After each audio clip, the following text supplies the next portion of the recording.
भीष्म माला पे गोविंद का नाम जप रहे हैं, है ना। श्री कृष्ण शरणम मम, आंख बंद किए हुए हैं। उसी समय द्रौपदी ने प्रवेश किया और जाकर के चरणों में मस्तक रखा और आभूषणों को झंकार दिया। जैसे ही आभूषणों को झंकारा, पितामह ने नेत्र खोल के देखे तो एक रंगीन साड़ी पहने सधवा नारी प्रणाम कर सकती है, आशीर्वाद दे दिया। सौभाग्यवती भवो, पुत्रवती भवो, चिरंजीवी भवो, तेरे पुत्र बड़े बलवान हो। और जितना आशीर्वाद दिया, उसी समय द्रौपदी की बारी आई तो रोते रोते आंखों में अश्रु भरे हैं। पितामह, बाबा, मुझको सौभाग्यवती होने का आशीर्वाद देने वाले, मेरे पतियों को मारने की प्रतिज्ञा करने वाले, कल का प्रतिज्ञा सत्य होगी या आज का आशीर्वाद हो? पांचाली भूल गए पितामह भीष्म। अब तो जो जप कर रहे थे वो माला भी हाथ से छूट गई और विचार करने लगे, इसे लाने वाला है कौन? तेरे मन ही मन समाधान कर लिया, उस छलिया श्याम के अलावा कोई दूसरा ये कार्य कर नहीं सकता है। अरे राम राम, अरे कम से कम बचपन में छल किया, चोरी की तो ठीक था, अब बुढ़ापे में तो संभल के रहना चाहिए। कन्हैया को कुछ अपने मन से भला बुरा कहने लगे, लेकिन मन ही मन अपने को भी धिक्कारने लगे। मैं कितना पतित हूँ। पर ब्रह्म परमात्मा जगत के नियंता, अकाल अखिल ब्रह्मांड के नायक, जिनको ध्यान के लिए ब्रह्मा शिवादिक ध्यान में चाहते हैं, एक बार ये झांकी हमारे हृदय में आ जाए, पर जल्दी ध्यान में आते नहीं हैं। वही प्रभु मेरे द्वार पे खड़े हैं कि मेरा भेद न खुल जाए।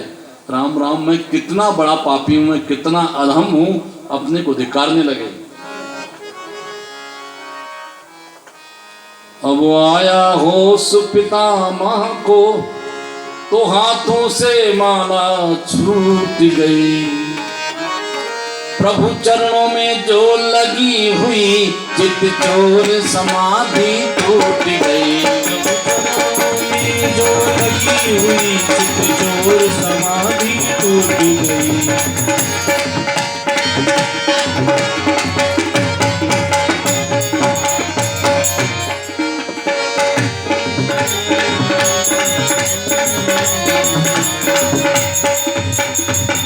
बेटी, इन प्रश्नों का उत्तर पीछे दे पाऊंगा, उत्तर पीछे दे पाऊंगा। तेरे सुहाग का निर्णय भी मैं पीछे ही कर पाऊंगा। तेरे सुहाग का निर्णय भी मैं पीछे ही कर पाऊंगा। एक बात खटकती है मन में, हैरान है जिसने कर डाला, हैरान है जिसने कर डाला। बतला बेटी वो कहाँ छुपा, बेटी वो कहाँ छुपा। अरे बतला बेटी वो कहाँ छुपा, इस जगह तुझे लाने वाला। बतला बेटी वो कहाँ छुपा, इस जगह लाने वाला। बूढ़ा होने को आया है पर अब भी गई नहीं चोरी, पर अब भी गई नहीं चोरी। नित नई नीतियाँ चलता है, नित नई नीतियाँ चलता है, मुझसे चोरी, मुझसे चोरी। नित नई नीतियाँ चलता है, मुझसे चोरी, मुझसे चोरी।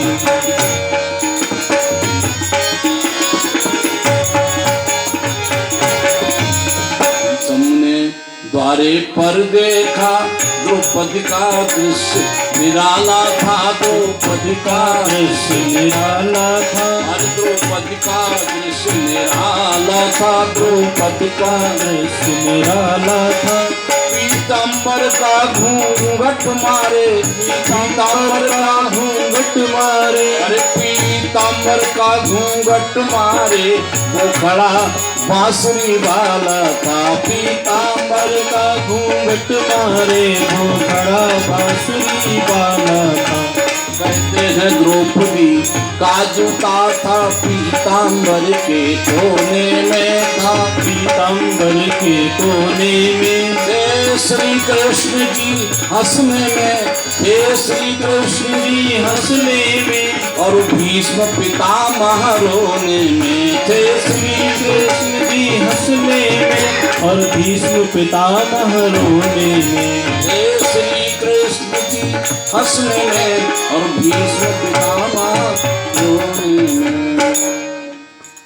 पितामह ने द्वार पर जाकर के जो देखा तो जगतपति जूतियों को बगल में दबाए और घूंघट मारे, क्योंकि दासी का वेश बनाया है। द्रौपदी के दासी बने हैं मेरे प्रभु। बोलिए भक्त वत्सल भगवान की जय। दासी के वेश में प्रभु खड़े हैं और कभी कभी जब चेहरे से थोड़ा घूंघटा हट जाता है ऐसे लगता है जैसे आकाश में श्याम वर्ण आकाश में विद्युत छटा बिखर जाती है। मुस्कुराते हैं प्रभु तो दांतों की धवल दंत पंक्ति कैसी दिखाई पड़ती है, मानो बिजली चमक रही है। पितामह भीष्म द्वार पे जाकर के और कन्हैया को जो देखा तो चरणों में गिर पड़े। प्रभु मैं कितना अधम हूँ, मेरे द्वार पे आपको खड़ा होना पड़ा, मैं महापापी हूँ। बारंबार ऐसे प्रार्थना करते हैं। सरकार आप जो चाहोगे होगा तो वही, लेकिन कल के युद्ध में मेरी प्रतिज्ञा की लाज रखनी होगी। मुस्कुरा के कन्हैया ने हृदय से लगा लिया और कहने लगे 10,000 महारथी इसी तरीके से मारते रहे तो द्रौपदी तो सौभाग्यवती हो चुकी है। रोते रोते पितामह भीष्म बोल पड़े, प्रभु मेरे मुख से ही मेरी मृत्यु सुनना चाहते हो तो मेरे हाथ में जब तक शस्त्र है मुझे मारने वाला कोई संसार में है नहीं, लेकिन मैं शस्त्र कब रखूंगा, जब मेरे सम्मुख नारी कोई खड़ी होगी, शिखंडी को ही अपने रथ पे बैठा ले अर्जुन, और फिर मैं शस्त्र रख दूंगा, उसी समय मेरा वध करा देना प्रभु, बाकी मुझे कोई मारने वाला है नहीं। 5 बाण निकाले, द्रौपदी की तरफ अंकित हुए।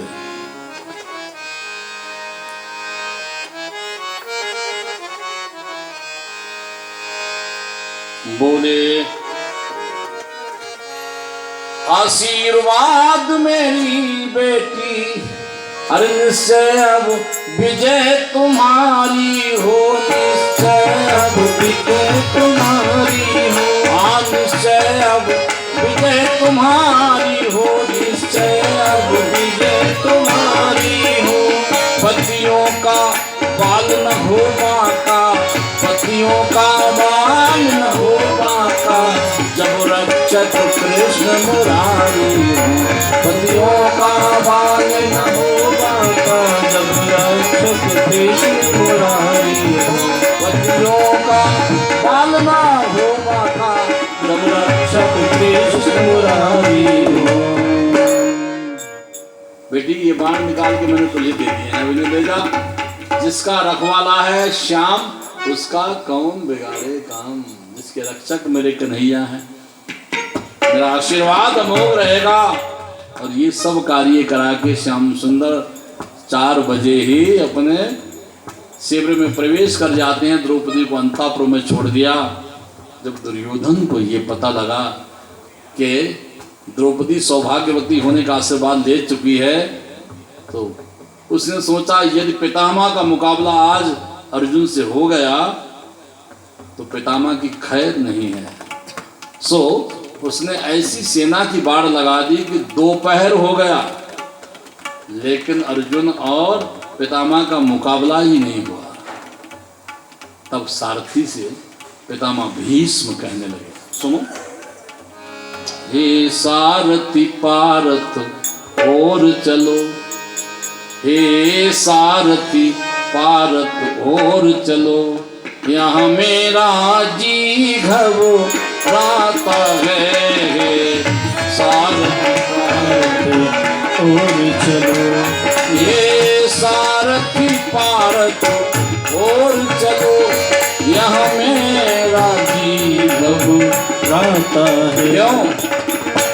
शेरों से लड़ने वाले को, शेरों से लड़ने वालों को, हरिश्यारों में मजा नहीं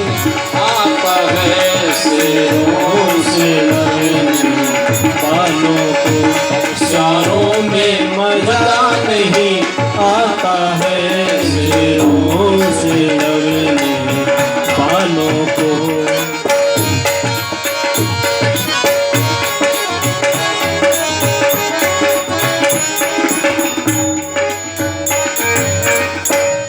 शेरों से युद्ध करने वालों को सियारों से युद्ध कैसे हो सकता है? मेरा मुकाबला पहाड़ से करो। और सारथी ने एड़ लगा कर जैसे ही अर्जुन का मुकाबला हुआ, हाल तो पितामह ने बाणों की झड़ी लगा दी, रथ को ही ढक दिया।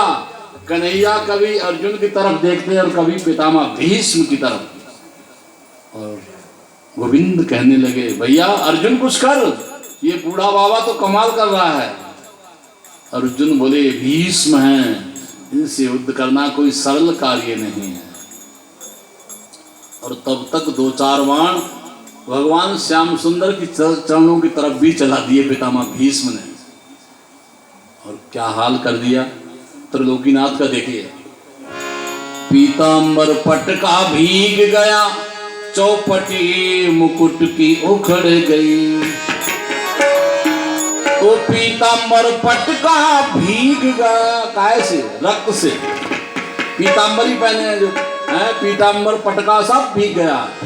अरे रग रग से रक्त चुचाए चला, अलकीनो में लिपट गई। रग रग से रक्त चुचाए चला, अलकीनो गई।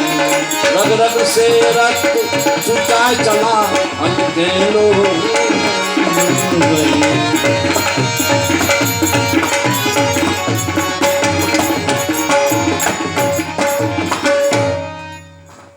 घुंघराली अलके वो भी खून से लथपथ हो गई मेरी श्याम सुंदर की। मुकुट की चौपटी उखड़ गई, रग रग से रक्त बहने लगा। उसी समय लगा गोविंद को कि मेरे प्राण प्यारे अर्जुन को पितामह मार ही न डाले। सो दौड़ पड़े, अपनी प्रतिज्ञा भूल के रथ को छोड़ दिया, चक्र धारण कर लिया। बोले चक्रधारी भगवान की जय हो। और जैसे ही दौड़े वैसे ही पृथ्वी प्रलय में जाने लगी, कांप गई। गोविंद ने पीतांबरी गिरा दी और कहने लगे, देवी अभी तुमको प्रलय में जाने की जरूरत नहीं है, मैं अपने भक्तों के लिए सर्वस्व परित्याग करने को तैयार रहता हूँ। पीतांबरी गिरा के सांत्वना दे दी।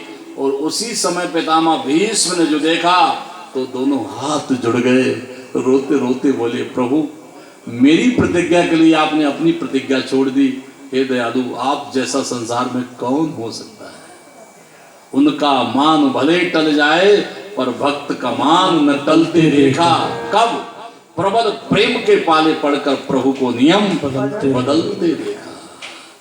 अर्जुन दौड़े दौड़े गए, चरण पकड़ लिए, माधव ये क्या कर रहे हो प्रभु, दया करो, मुझ पे कृपा करो। और जब चरण पकड़ लिए तो गोविंद का अभी बाण चलाओ पितामह पर। अर्जुन बोले, निहत्थे हैं। बोले, यदि हथियार उठा लेंगे तो तुम्हारी सामर्थ्य भी नहीं मार सको, ये सुंदर अवसर है, ये तो नहीं जी सकते हो। और फिर बाण सरसैया पे सुला दिया। किसने? अर्जुन ने। जो जो मारते आशीर्वाद देते थे पितामह भीष्म, आशीर्वाद पुत्र। और सरसैया पे गिर गए। और फिर तो दुर्योधन को बहुत बड़ा झटका लगा। मेरे प्रभु ऐसे भक्त वत्सल हैं, ऐसे करुणा निधान हैं, कुछ भी ले लो, कुछ भी, पर क्या करना होगा? समर्पित करना होगा, शरणागत होना ही होगा, कोई संबंध जोड़ना ही होगा। बिना संबंध जोड़े बात बनेगी नहीं। अर्जुन ने तो कितने रिश्ते जोड़ दिए। तुम्हें माता च पिता, तुम्हें सखा भी हैं, मित्र भी हैं, और खासम खास साले बहनोई भी हैं अर्जुन के। कितने रिश्ते हैं। और अर्जुन को इतना घोर संग्राम पे इतने वीरों के साथ महाभारत के युद्ध जिता दिया। ये किसकी देन है? मेरे गोविंद की, माधव की, केवल अनुराग और प्रेम के कारण। एक बार अर्जुन द्वारिका में पहुंचे और शयन करने चले गए। अर्जुन शयन कर रहे हैं तो उनके सोते समय रोम रोम से श्री कृष्ण शरणम मम श्री कृष्ण शरणम मम, जरा दो बार बोलो तो भाई, श्री कृष्ण शरणम मम, श्री कृष्ण शरणम मम, श्री कृष्ण शरणम मम, ये धुनी आती थी। ओहो, भगवान श्याम सुंदर अर्जुन को भोजन के लिए बुलाने गए, लेकिन जो धुनी सुनी तो फिर क्या हुआ, वो चरण दबाने लगे धीरे धीरे अर्जुन के। ओहो, रुक्मिणी जी ने देखा बहुत देर हो गई अभी लौट के नहीं आए, तो देखा तो वहाँ चरण दबा रहे हैं, तो वो भी पंखा झलने लगी, जिसके चरण श्याम सुंदर दबाए तो पंखा झलने लगी। नारद बाबा आए तो नृत्य करके कीर्तन करने लगे श्री कृष्ण शरणम मम धुनी पे, हैं?